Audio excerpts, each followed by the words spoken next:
Hey guys, आज की video में हम Rise of Empires Ottoman series के फर्स्ट सीजन के बारे में बात करेंगे, जिसमें 21 साल का सुल्तान मेहमद द सेकंड 1100 सालों की रोमन एम्पायर को तबाह करके कॉन्स्टेंटिनोपल शहर को जीत लेगा। सो वीडियो को पूरा देख के चैनल को सब्सक्राइब भी जरूर कर देना। और हाँ, अगर आपको इस सीरीज के एपिसोड वाइज वीडियोस चाहिए तो भाई ये अपना ही चैनल है, यहाँ पे सिर्फ एपिसोड वाइज ही वीडियो डालते हैं, तो यहाँ से देख सकते हो। भाई ये वाली कहानी आज के इस्तांबुल शहर की है, जो रोमन एम्पायर की राजधानी हुआ करती थी। तब उसका नाम कॉन्स्टेंटिनोपल था। कॉन्स्टेंटिनोपल शहर मारमारा समुद्र के किनारे पे पहाड़ी टाइप जगह पे होता है। उसकी सुरक्षा के लिए कॉन्स्टेंटिन द ग्रेट ने शहर के चारों तरफ 22 किलोमीटर में फैली बड़ी बड़ी दीवारें बनाई होती है। उन दीवारों की 5 परत होती है और दीवारों के बीच में फाइट करने के लिए गैप भी होती है। साथ में दीवारों के ऊपर सैनिकों के टेंट टाइप भी होते हैं। ऊपर से वो सारी दीवारें खाई टाइप जगह पे होती है, जिससे कोई भी उसे पार नहीं कर सकता। लेकिन समुद्र के पास वाली दीवार थोड़ी कमजोर होती है और उसी दीवार के पास वाले समुद्र को, मतलब उस जगह को गोल्डन हॉर्न के नाम से जानते हैं। गोल्डन हॉर्न की सुरक्षा के लिए बस एक बहुत बड़ी लोहे की चेन होती है, जिसे अगर कोई दुश्मन हमला करे तो ऊपर किया जाता है और अगर दोस्त का जहाज आए तो उसे नीचे कर दिया जाता है। उसी वजह से समुद्र की साइड वाली दीवार पे सैनिक बहुत कम रखते हैं। कॉन्स्टेंटिनोपल शहर दुनिया के बीचों बीच होता है। इस शहर से एशिया, यूरोप, ब्लैक सी, मेडिटेरेनियन, बाल्कन का इलाका, इटालियन राज्य, मतलब सभी इंपॉर्टेंट राज्य लगे हुए होते हैं। उसी वजह से सबको लगता है कि जो भी कॉन्स्टेंटिनोपल जीतेगा वो दुनिया पे राज करेगा, जिससे बहुत राजा कॉन्स्टेंटिनोपल पे हमला करते हैं। लेकिन कॉन्स्टेंटिनोपल शहर चारों तरफ से बहुत ही ज्यादा मजबूत दीवारों से घिरा होने की वजह से 1100 सालों में कोई भी उसे जीत नहीं पाता। और अब कॉन्स्टेंटिनोपल का राजा कॉन्स्टेंटिन द 11 होता है, जो सिर्फ अपने राज्य की और अपने लोगों की रक्षा करना चाहता है। लेकिन रोमन साम्राज्य का सबसे बड़ा दुश्मन ओटोमन साम्राज्य धीरे धीरे काफी ज्यादा बड़ा हो जाता है।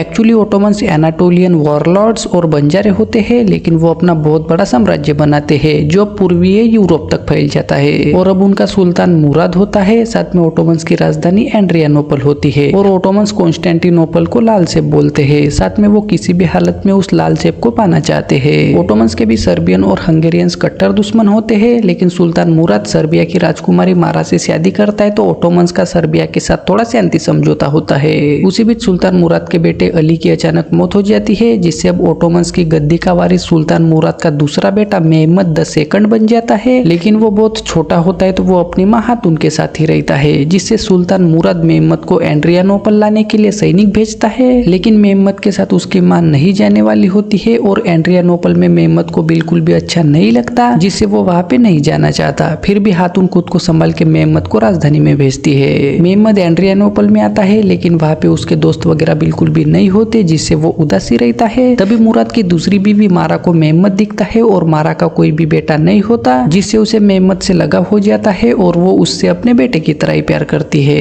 वहीं पे मुराद मेहमद से मिलता है और उसे उसके भाई की मौत के बारे में बता के अब तुम राजकुमार हो, साथ में बड़े होने के बाद तुम सुल्तान बनोगे, ऐसा वैसा बताता है। और मेहमद को ट्रेनिंग करने के लिए ओमासा का सिपेसलर बनाता है, जिससे 12 साल का होने तक मेहमद 5 भाषाओं में माहिर हो जाता है और वो द ग्रेट अलेक्जेंडर को अपना आदर्श मानने लगता है। लेकिन मेहमद बहुत ही ज्यादा जिद्दी भी बन जाता है, जिससे अगर वो कोई भी बात नहीं मानता तो मुराद अपने वजीर आला चांदारली हलील पाशा के कहने पे मेहमद को धमकी भी देता है। वहीं पे मुराद मेहमद को कॉन्स्टेंटिनोपल के बारे में बता के कॉन्स्टेंटिनोपल के पास भी ले जाता है और ओटोमन्स ने कॉन्स्टेंटिनोपल पे कितने हमले किए होते हैं, लेकिन उसमें उन्हें जीत बिल्कुल भी नहीं मिली होती है, उनके बारे में बताता है। और रोमन्स पहले से ही ओटोमन्स के दुश्मन होते हैं, तो मेहमद भी सभी ओटोमन्स की तरह लाल सेब को पाना चाहता है और कॉन्स्टेंटिनोपल मेहमद की जीत बन जाती है। उसी बीच मेहमद 13 साल का भी नहीं हुआ होता है, फिर भी मुराद उसे सुल्तान बनाने का फैसला करता है और मेहमद को गद्दी पे बिठा देता है, जिससे हलील पाशा को जलन सी होने लगती है। साथ में मेहमद छोटा होता है, तो हलील पाशा को लगता है कि ओटोमन साम्राज्य खतरे में पड़ जाएगा। लेकिन मेहमद के सुल्तान बनने के कुछ ही दिनों बाद वो कॉन्स्टेंटिनोपल पे हमला करने की प्लानिंग करने लगता है, जिससे हलील पाशा और बाकी के मंत्रियों की फटने लगती है, जिससे वो सब मेहमद को समझाने की कोशिश करते हैं। लेकिन मेहमद उनकी बिल्कुल भी नहीं सुनता, तो हलील पाशा इस बारे में मुराद को बताता है, जिससे मुराद तुरंत ही एनाटोलिया से एड्रियानोपल आता है और सुल्तान मेहमद से बात करके उसे गद्दी से हटा देता है, जिससे मेहमद बहुत ही ज्यादा दुखी होता है। तो मारा मेहमद को समझाती है और फिर मेहमद मनीषा शहर में वहाँ का सिपेसलार बन के रहने लगता है। साथ में वहीं पे अपनी फौज भी बनाता है। उसके कुछ दिनों में ही, मतलब 1451 में सुल्तान मुराद की मौत हो जाती है, जिसकी खबर मेहमद को लगती है। तो मेहमद मनीषा से अपने वजीर आला जानोस पाशा और सैनिकों के साथ एड्रियानोपल में आता है और अब वही गद्दी का वारिस होता है। तो ओटोमन साम्राज्य की कमान संभालने के लिए गद्दी पे बैठ जाता है। तो माँ मारा उसे कॉन्स्टेंटिनोपल जीतने के लिए मोटिवेट करती है। अब ओटोमन्स का नया सुल्तान मेहमद होता है, लेकिन उसकी फौज दो हिस्सों में बटी होती है, जिसमें जो पुराने वजीर आला वगैरह होते हैं वो, और जो मेहमद के साथ मनीषा शहर से आए थे जानोस पाशा वगैरह वो। लेकिन मेहमद सिर्फ 19 साल का होने की वजह से कुछ बागी ओटोमन्स एनाटोलिया की जमीन पे कब्जा करते हैं और उन्हें लगता है कि नए सुल्तान में बिल्कुल भी दम नहीं होगा। लेकिन मेहमद उन सबको एक झटके में ही साफ कर देता है और अपने जासूसों को कॉन्स्टेंटिनोपल में फैला देता है। लेकिन रोमन लोगों के पास सुल्तान मुराद का भाई ओरान होता है और वो भी गद्दी का वारिस होता है, जिससे रोमन ओटोमन के सुल्तान को ओरान को आजाद करने की धमकी देते रहते हैं और सुल्तान मेहमद को भी उसी बात की चिंता रहती है, क्योंकि अगर ओरान ने गद्दी पे दावा किया तो ओटोमन्स में सिविल वॉर छिड़ जाएगा। फिर भी मेहमद कुछ ही दिनों में कॉन्स्टेंटिनोपल पे हमला करने का फैसला करता है और रोमन एम्पायर और ओटोमन एम्पायर के बॉर्डर पे ही अपना थ्रोट कटर नाम का किला बनाता है। साथ में उस प्लानिंग को मेहमद रूमेली ही सारी नाम देता है। इस कांड की खबर कॉन्स्टेंटिन द 11 को लगती है तो वो मेहमद के पास राजदूत और गिफ्ट वगैरह भेज के युद्ध रोकने की कोशिश करने लगता है, लेकिन मेहमद उसकी बिल्कुल भी नहीं सुनता और कॉन्स्टेंटिन को चेतावनी देता है, जिससे कॉन्स्टेंटिनोपल के मंत्रिमंडल में अफरा तफरी मच जाती है। तो कॉन्स्टेंटिन यूरोप में और अपने दोस्त पोप को वगैरह मदद मांगता है, लेकिन कॉन्स्टेंटिन का दाहिना हाथ लुकास नोटारस कॉन्स्टेंटिन को युद्ध करने से मना करता है, क्योंकि लुकास का बिजनेस चारों तरफ फैला होता है, जिससे अगर युद्ध हुआ तो सबसे ज्यादा नुकसान उसी का होने वाला होता है। लेकिन कॉन्स्टेंटिन उसकी बात बिल्कुल भी नहीं सुनता और मेहमद के आगे नहीं झुकता, जिससे लुकास अपने दोस्त हलील पाशा से मिलने की खबर भेजता है और मेहमद भी हलील पाशा की बात नहीं सुनता। तो हलील पाशा भी लुकास से मिलने के लिए सिलेम्ब्रिया में जाता है और वहाँ पे लुकास उसके साथ युद्ध रोकने की बात करता है, लेकिन मेहमद के जासूसों को हलील पाशा लुकास से मिलते हुए दिख जाता है, जिसकी खबर वो मेहमद को भेजते हैं। तो मेहमद कुछ ज्यादा ही गुस्सा होकर हलील पाशा को मारना चाहता है, जिसे मारा मेहमद को समझाती है और अपना काम निकलने तक हलील पाशा को अपनी तरफ करने की सलाह देती है। तो मेहमद शांत होकर बात करने के लिए हलील पाशा को तुरंत बुलाता है और इमोशनल बातें करके हलील पाशा को अपनी तरफ करता है, साथ में युद्ध करने के लिए राजी करता है। उसी बीच मेहमद को ओरबन नाम के इंजीनियर के बारे में पता चलता है, तो मेहमद ओरबन से मिलता है और ओरबन उसे आज तक की बनी सबसे बड़ी तोप की ड्राइंग दिखा के उसे तोप से कॉन्स्टेंटिनोपल की दीवारें गिराने का विश्वास दिलाता है। तो मेहमद उसे वो तोप बनाने का कॉन्ट्रैक्ट देता है, जिससे ओरबन अपने बेटे जैकोब के साथ उस टाइम की सबसे बड़ी तोप बनाना शुरू करता है और कुछ ही दिनों में तोप बन के तैयार हो जाती है। साथ में उस तोप का नाम ओरबन बसिलिका रखता है। वहीं पे मेहमद अपनी जानिसारी नाम की सेना भी तैयार करता है और कुछ ही दिनों में 80,000 सैनिकों की फौज तैयार हो जाती है, जिससे अब हमला करने से पहले मेहमद को लगता है कि सर्बियन और हंगेरियन बीच में ही हमला कर सकते हैं। तो वो अपनी माँ मारा को वापस सर्बिया भेजने का फैसला करता है, जिससे वहाँ की खबर भी उसे मिलती रहे। तो मारा मेहमद की खुशी के लिए वापस अपने घर सर्बिया जाती है। कॉन्स्टेंटिन के पास बहुत कम सैनिक होते हैं, साथ में उसके दोस्तों की मदद भी अब तक नहीं आई होती है। तो वो जस्टिनियानी लोंगो नाम के समुद्री डाकू को बुलाता है और उसे पैसे और टापू वगैरह देने का वादा करके शहर की रक्षा करने का कॉन्ट्रैक्ट देता है। एक्चुअली जस्टिनियानी लोंगो जेनोइस होता है और वो लड़ाई करने में काफी ज्यादा माहिर होता है, साथ में अपने वादे का पक्का भी होता है। उसके बाद मेहमद अपनी पूरी फौज और हथियार लेकर मार्च 1453 में कॉन्स्टेंटिनोपल पे हमला करने के लिए निकल पड़ता है और 2 अप्रैल 1453 में रोमन एम्पायर की राजधानी कॉन्स्टेंटिनोपल के पास आके दीवार की कुछ ही दूरी पे अपना डेरा लगा लेता है, जिससे उतनी बड़ी फौज और तोहफे वगैरह देख के कॉन्स्टेंटिन की वगैरह फटने लगती है। सारी तैयारी वगैरह करके मेहमद 6 अप्रैल 1453 को शांति समझौता लेकर अपने दूत को कॉन्स्टेंटिनोपल में भेजता है और उन्हें हार मानने को बोलता है, लेकिन कॉन्स्टेंटिन हार मानने से साफ मना करता है, जिसे मेहमद तुरंत बसिलिका और बाकी की तोहफों से कॉन्स्टेंटिनोपल पे तगड़े हमले करने लगता है, जिससे पूरे कॉन्स्टेंटिनोपल में तहलका मचने लगता है। मेहमद लगातार 6 दिनों तक तोहफों से हमला करता है, लेकिन कॉन्स्टेंटिनोपल की दीवारें हिलती तक नहीं, जिससे अब मेहमद दीवारों के गेट पे तोहफे चलाने लगता है, साथ में अपनी सैनिकों की टुकड़ी को भी भेजता है। तो जस्टिनियानी लोंगो अपने इटालियन सैनिकों को तगड़ा मोटिवेट करता है और मेहमद के सैनिकों को पेलने जाता है, जिसमें वो बहुत बुरी तरीके से ओटोमन्स को हरा देता है, जिससे मेहमद बहुत गुस्सा होता है। साथ में पोप की फौज आने की भी खबर फैलने लगती है। ऊपर से मेहमद नया ही सुल्तान बना होता है, तो उसे किसी भी हालत में जल्द से जल्द युद्ध खत्म करना होता है, जिससे वो तोहफों के हमले और तेज करता है। लेकिन उसी बीच बार बार हमले करने की वजह से बसिलिका को दरारें पड़ने लगती है, तो ओरबन की वगैरह फटने लगती है और वो बसिलिका को आराम देना चाहता है, लेकिन मेहमद के पास बिल्कुल भी टाइम नहीं होता, जिससे वो किसी भी हालत में बसिलिका से हमले करने को बोलता है। तो ओरबन बसिलिका से गोले बरसाने लगता है, जिससे कुछ देर में ही बसिलिका वहीं पे फट जाती है और उस धमाके में ओरबन की मौत हो जाती है, जिससे मेहमद बहुत निराश होता है।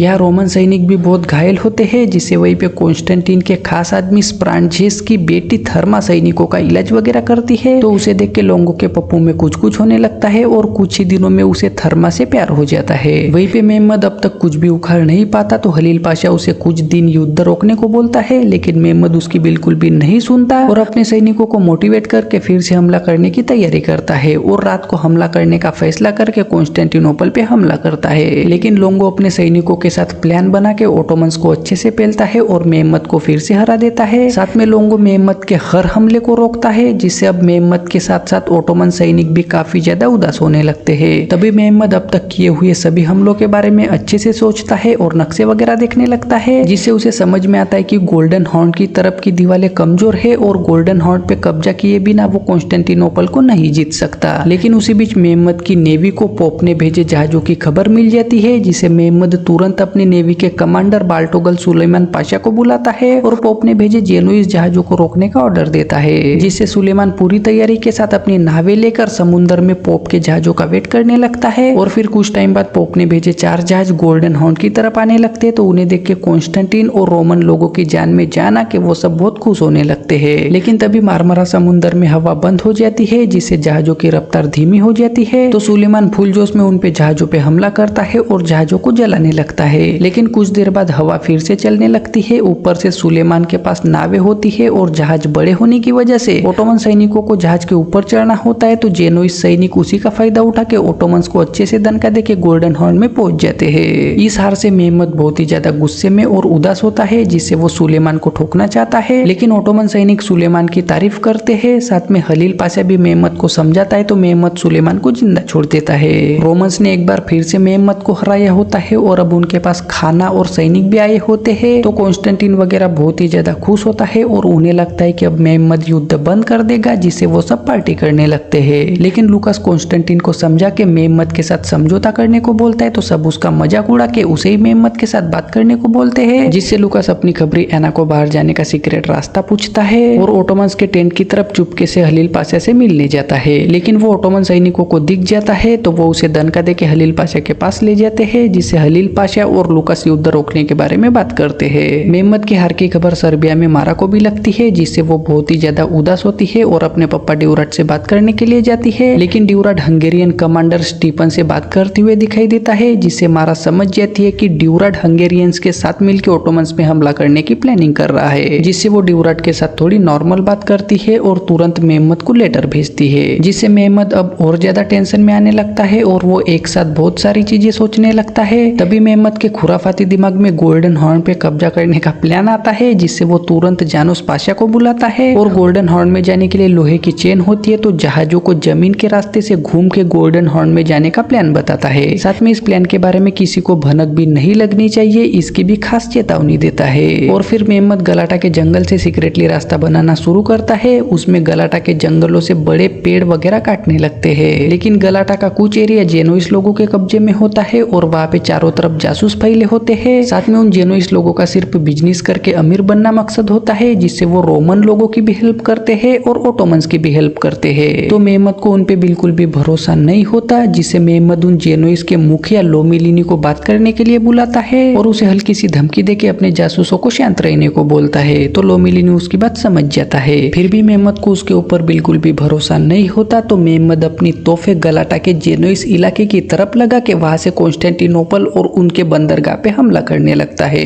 जिससे लोमिलिनी की पूरी तरीके से फट जाती है और वो तुरंत मेहमद से मिलने आता है। तो मेहमद उससे प्यार से बात करके अपने जासूसों को शांत रखना, इससे तुम्हारा ही फायदा होगा, क्योंकि मैं कॉन्स्टेंटिनोपल पे कब्जा करूंगा तो वहीं पे अपनी राजधानी बनाऊंगा, जिससे तुम्हारा बिजनेस और बढ़ेगा, ऐसा बोलता है। साथ में उसे हल्की सी धमकी भी देता है। तो अब लोमिलिनी मेहमद की तरफ होता है। मेहमद के गलाटा की तरफ से तोहफे चलाने के 2 फायदे होते हैं। एक तो लोमिलिनी डर के मेहमद की तरफ हो जाता है और दूसरा तोहफों की आवाजों से वो जंगल में पेड़ वगैरह काट रहे होते हैं, तो उसकी आवाजें दब जाती है, जिससे रोमन्स को बिल्कुल भी समझ नहीं आता कि जंगल में क्या चल रहा है। लेकिन उसी बीच वेनिस से कॉन्स्टेंटिनोपल की हेल्प करने के लिए जहाजों का बेड़ा भेजा गया है, ऐसी खबर फैलने लगती है। और मेहमद ने अब तक एक बार भी रोमन्स को नहीं हराया होता है, तो खलील पाशा फिर से मेहमद को समझाने के लिए आता है। लेकिन मेहमद फिर से उसकी एक भी नहीं सुनता और सीक्रेटली गलाटा के जंगल से रास्ता बनाने का काम और तेज करता है, जिससे कुछ दिनों में गलाटा के जंगल से रास्ता बन के तैयार होता है। और लकड़ियों को चिकना बनाने के लिए लकड़ियों पे जानवरों का मांस लगा के रास्ते पे वो लकड़ियां फैलाई जाती जाती है जिससे जहाजों को रोल करते हुए ले जाया जा सके और फिर हजारों आदमी समुद्र से जहाज निकालते हैं। साथ में एक रात में पूरे 70-80 जहाज ढकेलते हुए मेहमद गोल्डन हॉर्न में उतार देता है।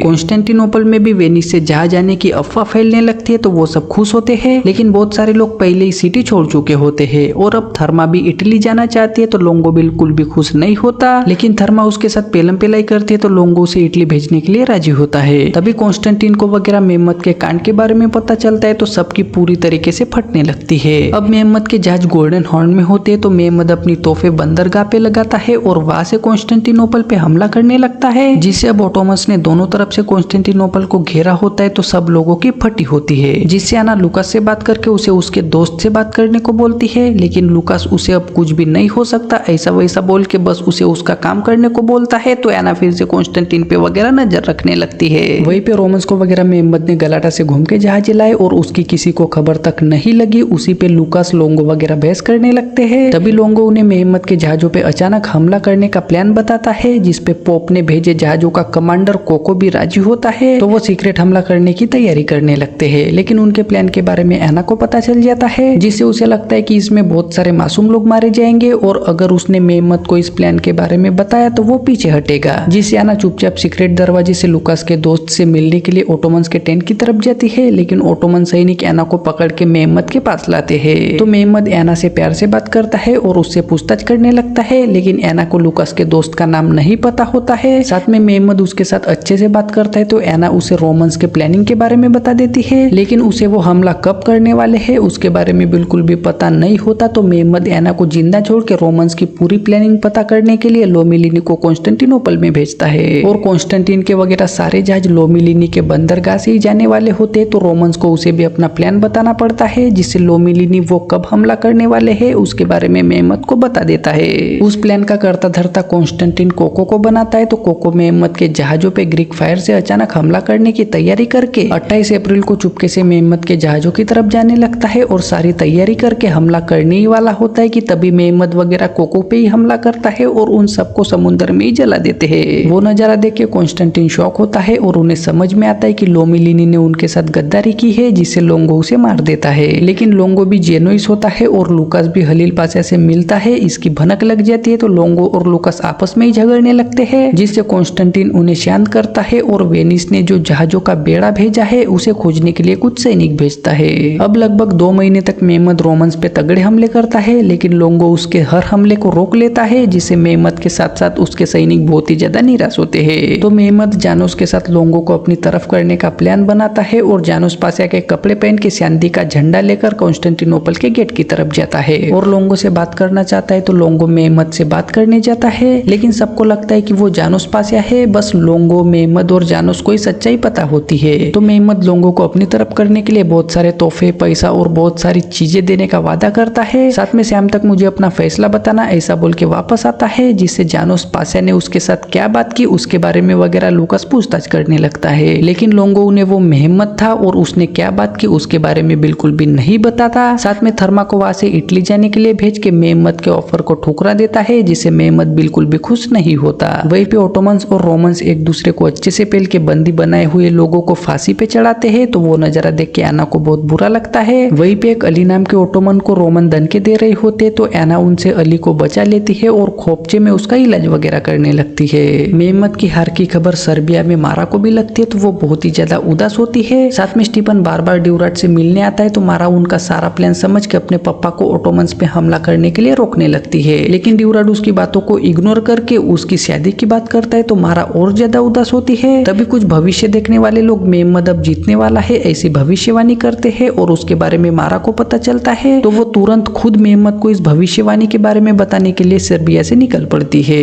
या कॉन्स्टेंटिन का पूरा खजाना खत्म हो जाता है और अब उसके ऊपर बहुत कर्जा भी हुआ होता है। साथ में लोंगो को और भाड़े के सैनिकों को देने के लिए भी उसके पास पैसे नहीं रहते तो स्प्रांडजिस लुकास को कर्जा देने को बोलता है, लेकिन वो भी बहानेबाजी करता है। तो कॉन्स्टेंटिन जो भी उनके मंदिरों में वगैरह चीजें होती है वो पिघला के सिक्के बनाने का ऑर्डर देता है। उसी बीच वेनिस ने भेजे जहाज आने की खबर लगती है तो कॉन्स्टेंटिन के जान में जान आती है, लेकिन जहाजों के बेड़े को कॉन्स्टेंटिनोपल आने में और 6-7 दिन का समय लगने वाला होता है। तो तब तक ओटोमन्स को रोकने का पूरा जिम्मा कॉन्स्टेंटिन लोंगो को देता है और उसे खुली छूट भी देता है। जहाजों के आने की खबर मेहमद को भी लगती है और अब तक तक उसने लाल सेब हासिल नहीं किया होता है तो वो अपने सभी मंत्रियों पे भड़कता है और बहुत ही ज्यादा परेशान होता है, जिसे हलील पाशा मेहमद को समझा के समझौता करने को बोलता है। साथ में मैं खुद शर्तें तैयार करूंगा और आपको पसंद आएगी तभी हम कॉन्स्टेंटिन के साथ समझौता करेंगे, ऐसा बोलता है। तो मेहमद कुछ सोच के समझौता करने के लिए राजी होता है, लेकिन उसी बीच 20 मई को मेहमद को माँ मारा आने की खबर मिलती है। तो वो तुरंत माँ मारा के पास जाता है तो मारा उसे भविष्यवाणी के बारे में बताती है। साथ में उसी रात चंद्र ग्रहण हुआ होता है तो चांद लाल हो जाता है, जिसे मारा मेहमद को वो चांद दिखाती है और तगड़ा मोटिवेट करके चली जाती है। तो मेहमद भी अब अपना आखिरी हमला करने के बारे में सोचता है और अपने सभी सैनिकों को तगड़ा मोटिवेट करने लगता है। तो हलील पाशा उसे समझा के समझौते की शर्तें दिखाना चाहता है, लेकिन मेहमद हलील पाशा के ऊपर भड़कता है, साथ में उसकी कोई भी बात मानने से साफ मना करता है। वहीं पे चंद्र ग्रहण देख के रोमन लोगों की फटने लगती है, क्योंकि पहले ही भविष्यवाणी की हुई होती है कि चंद्र ग्रहण के बाद ही कॉन्स्टेंटिनोपल की हार हो जाएगी। और फिर 28 में 1453 को मेहमद आखिरी हमले की सारी तैयारियां करता है, लेकिन हमला करने से कुछ घंटे पहले रोमन के सबसे बड़े मंदिर हाजिया सोफिया के ऊपर रोशनी जैसा चमकने लगता है, जिसे देख के ओटोमन शॉक होते हैं। लेकिन रोमन्स को लगता है कि उनकी मदर मेरी उनका साथ छोड़ रही है, जिससे सब शॉक होकर डरने लगते हैं और वेनिस ने भेजे जहाजों का इंतजार करने लगते हैं। साथ में लूकास कॉन्स्टेंटिन को वगैरह शहर छोड़ के जाने को बोलता है, लेकिन कॉन्स्टेंटिन वहां से जाने से साफ मना करता है, जिससे उसके सैनिक भी उसके साथ खड़े होते हैं। तो जस्टिन यानी लोंगो ओटोमन्स के साथ युद्ध करने का तगड़ा प्लान बनाता है, लेकिन तभी जहाजों का बेड़ा ढूंढने के लिए जो सैनिक भेजे थे वो आते हैं और उन्हें कोई भी जहाज नहीं मिला ऐसा बताते हैं। तो कॉन्स्टेंटिन वगैरह उदास होता है, लेकिन वो हार बिल्कुल भी नहीं मानता।